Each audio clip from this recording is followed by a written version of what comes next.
Use of as adverb.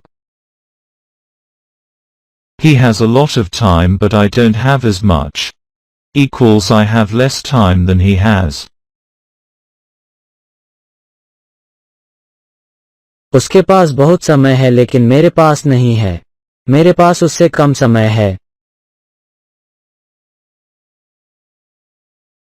इसके पास बहुत वक्त है लेकिन मेरे पास इतना नहीं है. इक्वल्स मेरे पास इसके मुकाबले में कम वक्त है. He has many books, but I have just as many. Equals I have the same amount of books that he has. उसके पास बहुत सारी किताबें हैं लेकिन मेरे पास उतनी ही किताबें हैं. मेरे पास उतनी ही किताबें हैं जितनी उसके पास हैं. इसके पास बहुत सी किताबें हैं लेकिन मेरे पास इतनी हाई किताबें हैं.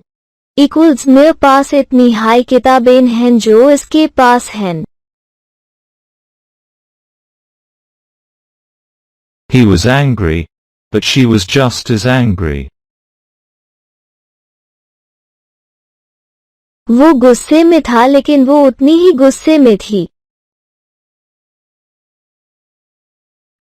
वो गुस्से में था लेकिन वो उतनी ही गुस्से में थी.